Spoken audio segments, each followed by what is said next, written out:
Hi, everybody, and welcome to the DogCo Secrets podcast. My name is Michelle Klein. I am your host, and I am also the founder of DogCo Launch, where pet care companies come to grow and scale.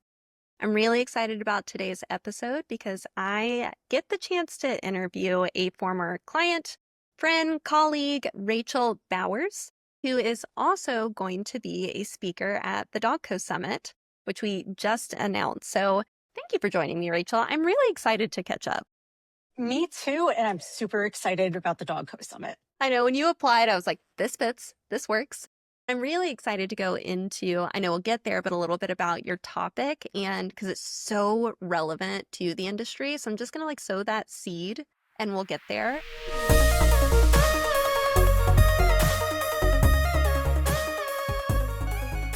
So maybe let's start with you and I know each other because you originally went through the DogCo Mastermind back in, was that 2024? Yeah, the end of 24. Wild. And you had a business at the time. We stayed connected. So I'd love to maybe kick this back to you to give the audience a little bit of context as to who you are and how are you connected to the pet care space. Sure. So I started Brooklyn Bark 2010. It's a dog walking pet care company the name didn't give away, Brooklyn, New York City. That makes sense. It really grew from that one person as many other pet care companies. It's like, oh, it's that one thing. This is my hobby. This is what I love to do. And then all of a sudden it's like, I now have 50 employees and we're doing 350, 400 visits a day. And oh my God, how did we get here? And Yep. I'll say I'm super fortunate to come from a background with, my mother is an entrepreneur. So I grew up in family business and I know how hard it was. And she was also my business coach and really helped build the company. And I couldn't do it without her. But then, I did Goldman Sachs 10,000 Business School. And so that's why I wasn't sure about meeting up with you, Michelle. I was like, I did this already. It was rough. I already killed myself doing that program. But I'm like, you know what? I'm going to give it a try. Michelle's, dialed into this. And I was like, yeah, it's money. I got to invest in it. And I did. And I'm really glad I did because it was the 10,000 small business, but on steroids for pet care. And I just want to say it is really nice to be able to talk to other pet care professionals rather than other businesses. Like with Goldman Sachs, they put you with an architect and with a construction worker and a kitchen. Every business was different. But what I loved about DogCo is having the similar pet care companies so we could talk about this stuff and be like, it's way more complicated than you think. Because with my Goldman Sachs advisor, he looked at our schedule and this was in 2016, before AI and a lot of this stuff. And he's like, you know what? UPS has this system where they don't make left turns and they only make right turns and they have it all really perfectly synchronized for their route. They have it route optimization, and that's what we're going to get you. And I know someone there. And we sat down and I talked to him that's great, except we're not delivering packages. Our packages are moody with teeth and claws, and also decide when they want to go out, if it's raining, if it's snowing. Yes, just because we have two dogs in the same building doesn't mean they can walk at the same time. And just seeing his mind, his analytical mind being blown by that. Whereas with DogCo, I can talk to other dog people. I really, really loved that aspect, being able to talk to other businesses who are really invested in themselves and growing. So I know I've shared this with you about DogCo before. That was a huge piece of why I wanted to start the company was it's not that I didn't have entrepreneurial people before DogCo, when I had my pet care business, but I definitely didn't have people that actually understood. Because to your point, there's so many well-intended people that just don't understand the industry. I remember I had someone in my network where I was really stuck on how to scale my pet care company. This actually determined my initial pricing structure. He was like, oh, well, I mean, obviously you do an MLM. That makes sense. 80% commission, you keep 20. And I was like, I don't know any better. Why not? That created so many problems I had to undo. So I love hearing that was such a benefit for you in DogCo. Yes, the coaching, yes, the consulting, yes, the education, but just getting the right brains on a Zoom together to be how do you do this? Well, how do you do this? Oh, I never thought of it that way. I feel like just has so much potential to like shape companies that gets me really excited. I'm so happy you're doing it. I've been saying this for so many years. It's been so needed in this industry. If you're ready to take your pet care business to the next level, then I want you in the room at the DogCo Business Summit, October 2nd through the 4th in Winston-Salem, North Carolina. We have brought together the very best speakers we could possibly find, and we are getting the best companies in the room to help give you the path to grow and scale your pet care business. Go to dogcosummit.com to learn more. People don't understand how difficult pet care can be. Oh, it's just dog walking. My teenager can do it. And it's like, oh, yeah, cool. So, yes.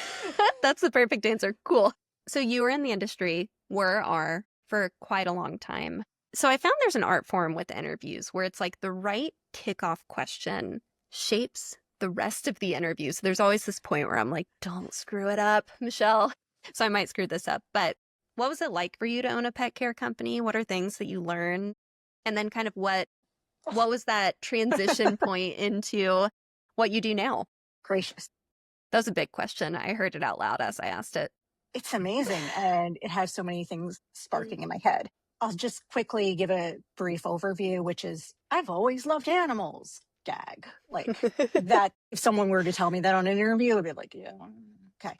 But yeah, I did grow up with like so many crazy animals. And anyway, I never really thought of it as a job. But when I graduated, I had an art degree with not many marketable skills during the peak recession. So I was dog walking in between. Like I found a company. I'm like, I can make money dog walking.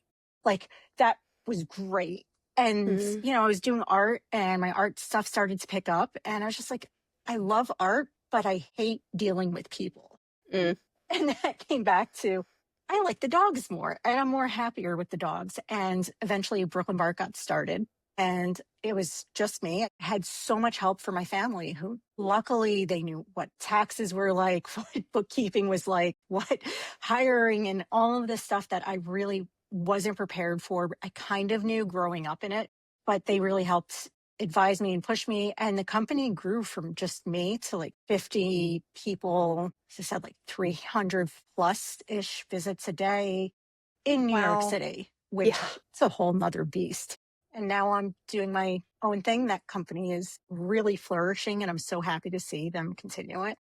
I remember in a mastermind call, wow, this is like a very deep memory. I'm interested to see if you remember this moment. We were talking as a group in your cohort about basically like safety measures, which actually ties really into your summit topic. Basically safety measures you need to keep in mind for your specific area. And I remember you were like, well, yeah, you need to make sure that pets don't pick up wildlife because it's been poisoned because we're in a major city or there are needles. And I was like, oh my God, I live in a very not area like that. These are things I've never thought about with dog walking. I think New York City, like definitely like learning on the streets gives it a whole new meaning. And I'll say like with Brooklyn, I was in Brooklyn in the early 2000s through 2020. So I got to really see it change. When I first moved into the area, I moved in for college and they totally freaked my mom out. And I know they did this on purpose because when we were moving in for, the first like freshman college, like, oh, we're moving into the dorms. Before we even got our keys, they handed us a map of the campus and then the surrounding streets, which were all highlighted. And they're like, don't go here, don't go here, don't go here. And like my first few nights, like we were listening to the shootings and we're listening to the ambulances and the chaos of New York City. And we're just like, oh, this is very different than we're used to. But luckily, I'm going to say like Brooklyn is not that way. Now it's much more dignified and like trendy place to go and visit as a visitor. Just knowing your area, like what you were saying, like I have to be on the lookout for chicken bones, for needles, for, the crazy person who might be throwing a soup can at me, strollers coming flying down the street. Whereas up in suburbia, I'm worried more about that rattlesnake and that bear and the ticks. And it's just knowing the plans and like thinking ahead of time. It really is so different. I know this kind of edging towards your summit talk, but especially thinking about knowing your area, knowing how to handle these situations multiplied across 50 people.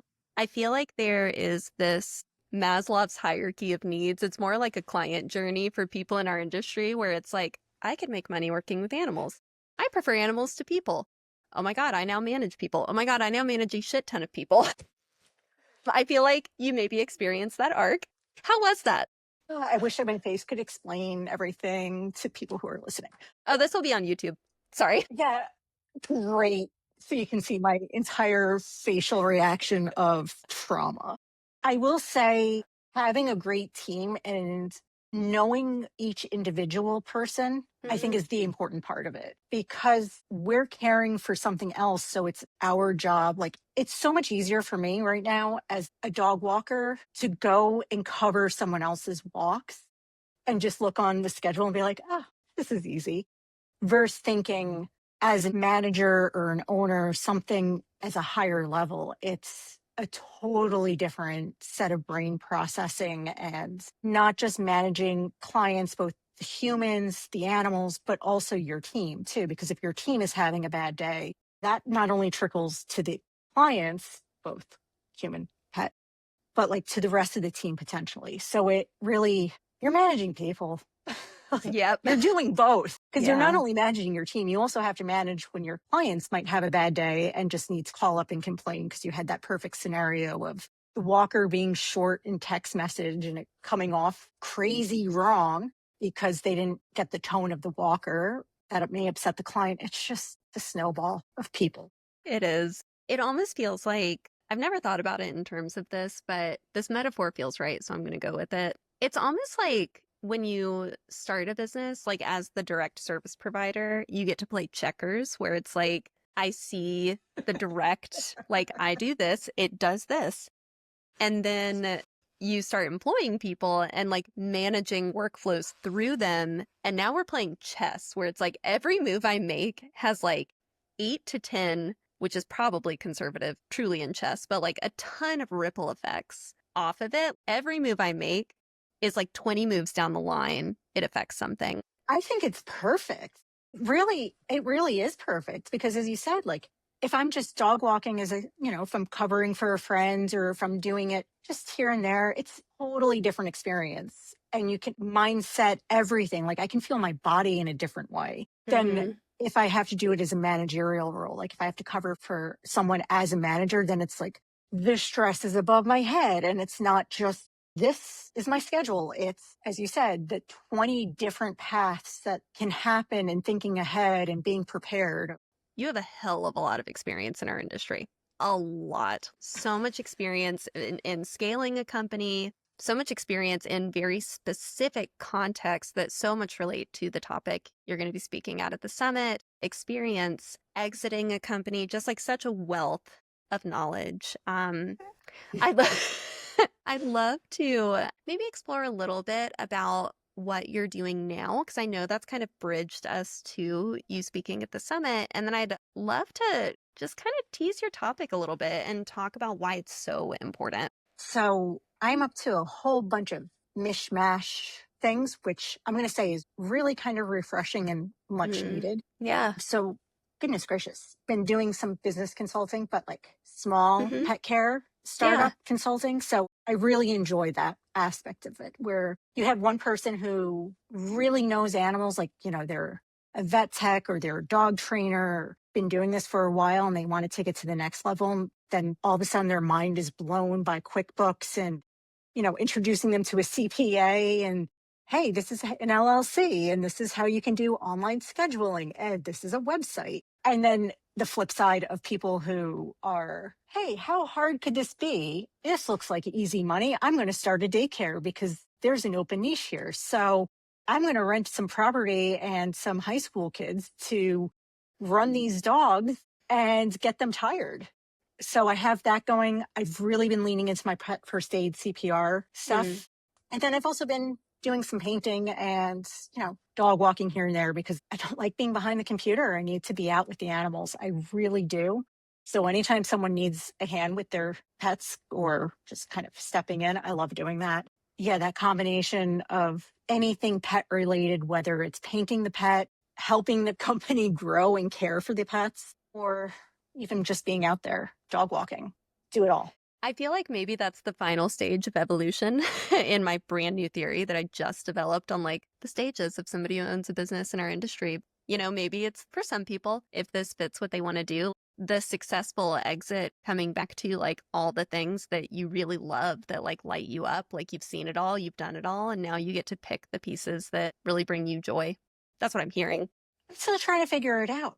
But it definitely, as you said, the things that bring me joy, what I really learned during the pandemic Hmm. was sitting in front of a computer and arguing with politicians and the bank and lawyers. I don't Hmm. do that. I Yeah. can do it. I have full confidence and I've done it and I've shown it to myself.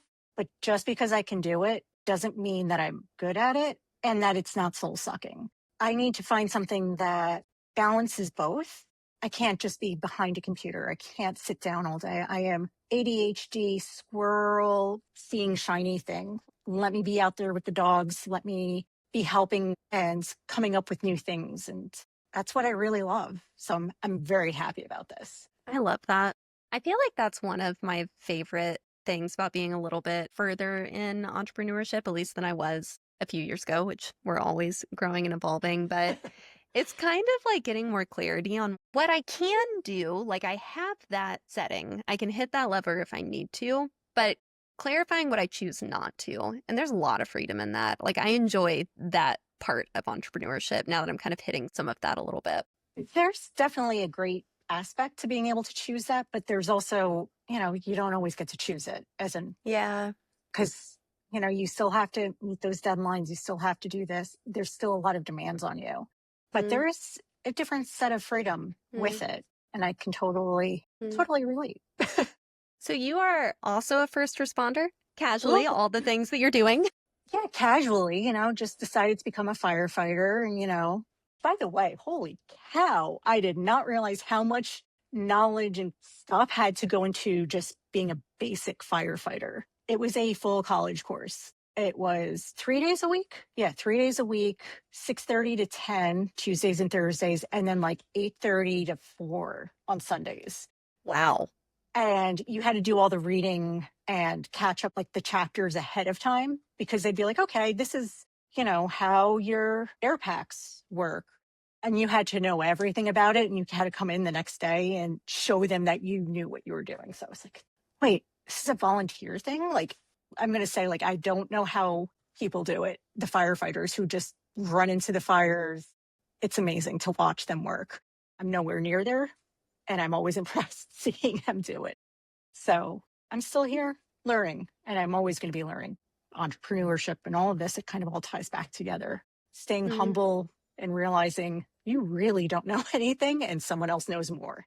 I love that. Like, there's always something we can learn. Man, I just think that's so cool. That just is such a fun, like, fun, scary, I am sure, like, honoring. That's kind of the word that came up. What drew you to that? I've always been interested in that stuff. Mm, My family has a lot of doctors, and I love listening to the medical stuff. I kind of grew up listening to it. But then doing pet first aid CPR, that got me into it in the pet aspect. Being up in suburbia now, I'm able to see how we really rely on our volunteers compared to the mm, FDNY and NYPD, where mm, if you call, they're there in 2 seconds. Here, I've seen it happen with car accidents and all of these other things where it's like people are literally stopping everything in their life to come help someone else who's having a worse day. And that really inspired me. And I started volunteering as an admin. I really wanted to do some like EMS and other aspects, mm-hmm, but since I was in a car accident, my left side was, or like my left arm was paralyzed. So I couldn't lift mm, anything. I couldn't do anything. So I started doing admin work and realizing how much organization and paperwork and chaos happens behind the scenes mm, that the fire may take like 5 or 10 minutes to put out, but then the rest of the paperwork and the cleaning of the trucks and getting everything prepped and ready for the next took so much time and prep. And I felt really great making a difference in that aspect. And I still wanted to learn more. I'm like, what do all these terms mean? So when I'm entering them into the computer, I wanted to have a better sense. I was like, let me just audit the class when it comes up. Like, sure. And then I took the class and I was like, okay, this is really fun. Let's do it. Like, sign me up. I'm going full force and like, get me the gear, like put me in the burning building. And I'm like, okay, it's kind of fun. Yeah, that's how that happened. I love it. I mean, you can see you light up when you talk about it. Like you can tell it's a real passion. I do love it. I'm going to say I am a newbie. I am constantly in awe by everyone else and always learning. But one thing that I do feel really great about is that I have different skills that the others don't. So my chief, he is insane. I don't know how the F he does it. Like 70-year-old white hair. This guy has like more energy than a Monster Energy drink going on. He does so many things. He does more than 40 hours to like 5 different, it's insane. And the amount of calculations he can do in his head, he's like, okay, so this fire truck has this much pumpage and it has to go through and the friction loss through this hose and this size, 150 feet, and then has to go up 3 stories. And he can do those calculations in his head right on the spot. And I'm just sitting there going, holy what? But he can't use an Excel sheet. Like he does not know. And a lot of the department doesn't know how to use computers as well as we might. I got the Excel. Don't worry. Just give me your stuff. I'll type up all these reports. I got this Excel. And they're just like, how did you do that? I'm like, the same way I have this reaction about you guys doing this. Yeah. So it is nice to be able to have that back and forth of like knowing I can't do those calculations. Not at this moment, but I can help you with your Excel sheet. Not a problem. As I said, it's humbling. It's great. Just being able to help in different ways. I mean, I feel like this has so naturally led to talking about this. This was a big reason, or is, that I'm excited to have you as a speaker for the summit because it is this blending of incredible experience. I mean, but for the audience, like the DogCo Summit is for scaling pet care companies. I'd say 50 employees qualifies. Always learning, but also incredible experience blended with this insight that you get to bring through the work that you do now and this emphasis that you get to have with kind of the blending of these experiences. So maybe could you share a little bit about what you're going to be talking about, what you're excited to share with people? Yeah, what I love about the DogCo Summit, I've been to a lot of other pet sitting conferences and other conventions, but it's more for the smaller company. Whereas DogCo is, as you said, let's scale, let's go to the next level. You want to talk about SOPs and you even know what an SOP stands for. Like all of these things, like you are really going up a notch. And I absolutely love that because the safety aspect that I'm so passionate about is thinking ahead and planning for the oh shit moment and the oh shit moment and also with growth. You can't have those independently. Like they come kind of together. I really like thinking about that ahead of time. I'm not sure if I've shared this story with you, but I feel like it fits so well here. I may have shared this. Like when I had my pet care company, kind of my like carrot on a stick for getting out of the day-to-day was my best friend invited me to go to France. And I was like, it was about 8 months away. I desperately want to go on this trip. Like when else will I have the opportunity to just like traipse around wine country with my best friend? And the business, I cannot leave. I am so in the day-to-day. And I was just so determined to figure that out. So I had someone that I trained to step in as a basically GM while I was gone, who I ended up hiring as a full-time GM after because she did such an amazing job. But I remember she had a moment with me maybe 3 weeks before I left. Like we had been working together a lot. I'd been training her. And I remember she looked at me and she was like, Michelle, you've been avoiding something. And I was like, ooh, okay, what is about to happen? And she was like, I feel like you're avoiding talking to me about the stuff that could go really, really bad. And that's what I want to know about because I'm really afraid. She was like, I realistically understand we're working with live animals in other people's homes and we're driving. I see the depth of what could go wrong and you're not talking to me about it. And she was like, I need you to stop protecting me and I need you to give me the oh shit list. And I was like, because I had been avoiding it. I didn't want to face the reality. But to your point, the growth comes with increased risk. Whoever your GM is, can we clone them and give them to everybody? I already tried. She felt that was a violation of her. I'm just kidding. Right? Like, that was such a powerful moment. And also, I saw how many ways I was hiding as a leader based off of that. Yeah, it was a really powerful moment for me. For someone to actually come to you and tell you that is so incredibly insightful and meaningful, because it's usually just like, here's my checklist of like my job description. But that's not what this is. Like, as you said, like we're driving cars and we have animals with moods and emotions and all of this stuff. So that, yeah, having that, as you said, it's like having those systems, it's part of who you are in a way. Why do you think business owners shy away from that? Because I know I can't be the only one. Like, why do you think business owners shy away from that reality and that clarity? That I do have a little bit of insight from with the startups I've heard of. How crazy is that? That's not really a thing that could happen, is it? I don't need to worry about that. Like, I have 13 other things to worry about. But it's like, yeah, well, sorry, as a business owner, you got those 13 other things plus the like 20 other things. Hate to tell you, they're all A-list stuff. Some can be at the bottom of your A-list. You got to start prioritizing that stuff because it comes into who you are as a company and your culture. And it really shapes not only your team, but like the rest of your care that you're providing. You can't grow without it. Comes part of the clear expectations and training. Like, if you don't think about it and then it happens to you, trying to Google an answer during a fire, kind of not the right place. Like, you Nope. need to be thinking. Don't be Googling how to do CPR when the dog is choking. Like, you should know how to do this stuff, and your team may not know, but you as a business owner, you need to be thinking about this stuff.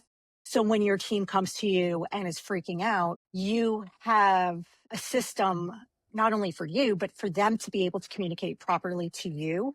So Mm-hmm. you can also take that information and figure out a correct system of like, I've kind of thought about X, Y, and Z. Mm-hmm. And I'll just say like that choking aspect. We've had a whole lot of dogs, unfortunately, get things off the street and try to choke. Everyone's fine. Training the staff to being able to give it like a proper, as we call it in the fire industry, a size up. And I did this before I even know the official terminology, but it's like, don't call me and say, oh my God, the dog is having an issue. Okay, what? Yeah. Great. That's perfect information for me. Like, what do you, Yep. whereas a Yep. business owner, by training my team to be like, you're going to have stuff that goes wrong. When that happens, you call X and this is what you tell them. So then I get that call of, hey, I'm out with Mara. She's just grabbed something off the street. I don't know what it is, but she's choking and she's conscious. But here's what I did, and I'm not sure what to do next. Is Yep. so much more meaningful as a business as anything. Like, that information, I'm like, okay, so I don't need to go over there and like bandage her up. I need to go send someone to check on her and possibly get her to the vet. Like, Yeah. that's the information that's crucial, time critical. And it also helps keep my team focused. I'm saying Yeah. my team as if I still had them. But like, that training, they don't necessarily need to know how to call the vet, who to call, but they need to be able to know who in my team to call and give the proper information of what I need to be able to make a decision. And as a business owner, then going, okay, are we dealing with this or this? And then going through my choice Mm-hmm. command hierarchy. But I've already Mm-hmm. thought of that ahead of time. Mm-hmm. So I'm not trying to think of it in the moment. Oh, This is my social worker self now talking to your first responder self. I think people really underestimate the capacity of our brain if we are in a moment of panic. Your team needs that step by step. Here's what to look for. Here's what to say. Here's who to call. Because they don't have that executive functioning available to them in that moment. They don't. And it's just the brain. The brain is like, ooh, danger. I'm turning off everything except survival. So, I think it's so important due to that because I think there are assumptions as business owners that we can so easily make of like what somebody would just think to do in that moment, that in the moment they're not thinking, they're breathing or trying to breathe. My gosh, you have so many things that I need to respond. I'm sorry, I need to say like one thing and stop. No, it's so true, because the more training books I listen to, and they talk about the fight, flight, freeze, and how you can do Mhm. this, and fear free, and I'm like, oh, that's me. I totally freeze. Could like someone give me a cookie and chocolate, and I'll come out of it. Like just leave me to. Whereas I know some of my other team members, they'd come out swinging, and I'd be like, have fun. You go deal with that. Like I am too shut down in shock to even say anything and acknowledge what just Mhm. happened. And you're going out Mhm. swinging, and I need you to go out swinging, because I'm definitely not a conflict person when it comes to that. So knowing the team, knowing all of that, I freeze. I need to be able to go back to my bullet points and have Mhm. things that are already written out. So like when there's an emergency, I don't have to be thinking about like the proper way to say something to a client that's going to come off in a very positive way of like, hey, your dog's having a medical emergency. Don't worry, we got it. Having that pre-done, Yeah. Yeah. even though it seems like right now where I could be working on my SEO or this or something that I could see a faster ROI on, that seems more important. But then later down the road, when it comes to that fight, flight, freeze, knowing your tools, knowing all of this, and being able to adapt to that, I have to give a shout out to one of our people. Everyone on our team was Pet First Aid CPR certified. Like Mm. I taught the class, and I taught it for specifically New York City. So Mm. I looked at the snake bites and like, yeah, we're not having snake bites in New York City out, but we do have choking hazards and we have this. So I tailored it to that. I don't know how this happened to them. Two times while they were out with the dogs, they performed human CPR. They were not human Wow. CPR certified, but they had the tools for the dogs. And when we debriefed later, they were just like, I can't believe how many people were just watching. No one called 911. No one Mm. stepped in. And this was like a busy downtown part of Brooklyn. Like they literally jumped in and they're like, you, and knew what to do. And was like, Mm. I didn't really know what I was doing, but I did something. Yeah. And taking that action instead of freezing like everybody else. I want to shout out to them. They are, so many of our team members were like that. But yeah, they called and then we debriefed. And as you said, it's that people thing of, okay, we have the schedule to deal with. We have got to get your clients taken care of. But then, as you said, the people part of it of like, I have to, as an owner, talk to that person and make sure that they're okay. The through line for this on my end, because it's going to sound like several mental leaps, but you said this had happened twice to them.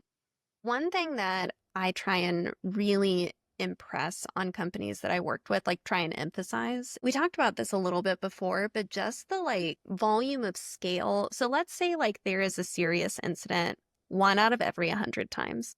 Hopefully not that frequent, but if you're doing 100 visits a month, one incident a month, if you're doing 400 visits a day, we're just talking about a different level of like liability and risk just by pure math, pure volume.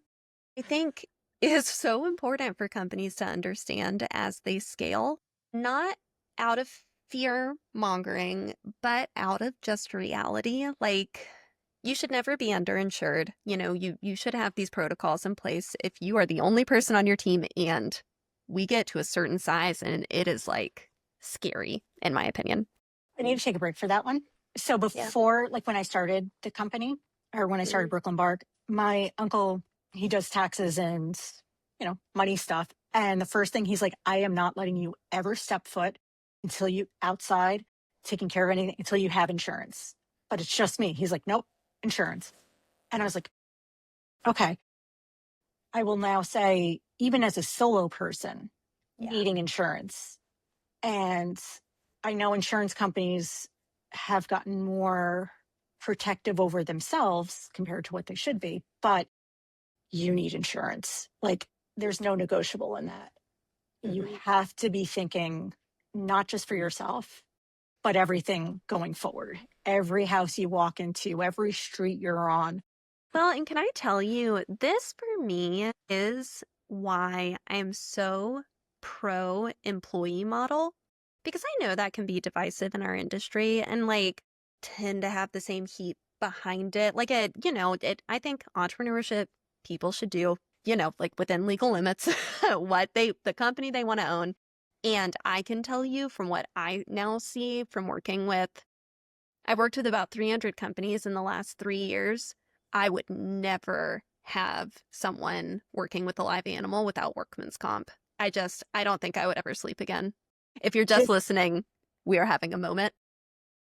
the trauma that and Yeah, PTSD of yeah, insurance and holy cow, yes. Um, it's something that so many people, like when I'm consulting smaller businesses, yeah. this is my homeowner's policy. It will cover me. And I'm like, yeah, well, maybe making sure that the Maybe. policy's Yeah, correct. And also yeah, thinking about some of the, again, this gets back into the safety aspect of, hey, if I happen to transport a dog across state lines, how does that insurance affect me? And I get into a car accident? Because let me tell yeah. you, Connecticut drivers, I thought New Jersey drivers were bad. Hell no. Connecticut drivers has New Jersey drivers beat. LA think they have the worst drivers. No, no, no, no. Connecticut, let me tell you. Thinking about that of, hey, if I'm transporting a dog and I get into a car accident, what happens? How does that affect? There's so many little things that you don't really think about until it happens. And then you're like, oh, I really wish I had that Yeah, or documented that. That's not when you want to be. 2020 hindsight yeah, is not when you want to be thinking about this. So yeah, I learned a lot from people who've made the mistakes ahead of me. And I went, wait, I need insurance to go across state lines like New York, Connecticut, New Jersey. Like it's a tri-state. Like we're all connected, right? We got the highways, like the interstate highways. No, totally different thing. So yeah. learning about that, thinking about that ahead of time. Goodness gracious, you got me on the insurance kick, like and the trauma. And like, believe it or not, people do Yeah, sue the fire department too. Like, yeah. how dare Oh, you I save believe my it. house? And I'm like, they're like, you crushed my flowers saving my house. I'm suing you. And it's like, okay, Yeah. okay. Well, and that might be kind of the perfect like anchor because literally I could do this all night. We have to have an off ramp because I know I'm going to keep going and we're talking on all these things I think are so important. I think there's an art form we have to hold in balance as business owners of we don't want to live in fear. We don't want to have a scarcity mindset. And the world is not full of reasonable people. Your team is doing dangerous work. Pet care is dangerous. And we know that in our industry. It's beautiful and amazing. And I'm so thankful to be in the industry. It is difficult, dangerous, beautiful, and amazing work. And all of that sits at an intersection together that we have to figure out how to navigate. No, that balance is really, really difficult. Making sure everybody's safe, preparing for that doom and gloom of literally what happens if someone's hit by a car, which, by the way, that's happened to us. And having all of those plans and having not just the SOPs of like what to do for that person who's been hit by the car and those animals who were in that car accident. But as you said, to be able to be calm and being like, we got this. It's not all bad. My team is awesome. They know how to handle this. They got it. Training your team and trusting in your team. It's not easy, but I think if you give back to them, like you invest back into them, they get back to you. It's the most important thing. Thank you for speaking at the summit. I can't wait. Like, I think this is going to be such an important session. Oh, I hope so. I'm going to try not to be too doom and gloom of, all my New York City and other trauma from dog walking. But yeah, no, I really want to make sure that other people are prepared. And it's not just, there isn't a pet sitting manual. And even if we try to Mhm. create one, it is so different for every single person and for every single area that Yeah. each person needs to be able to have the tools and then make those decisions. Like I can give you a hammer and you're going to treat everything as a nail, but I need to be able to give you all of these different tools and that you are familiar with them so you can choose the correct one. As I said, New York City, we don't need rattlesnakes. Tossing that out of the first aid CPR. Whereas, Florida, we're talking about alligators and that type of mitigation. So knowing Yeah. you, knowing your team, all of this kind of comes into being prepared, not coming up with your safety and the safety of your team, the safety of your clients. It's a system. It's not a vibe. You have to do it. It's a system, not a vibe. I think that's the perfect place to end it. That's a good one. Well, I will see you in October, my friend, and thank you so much. So excited.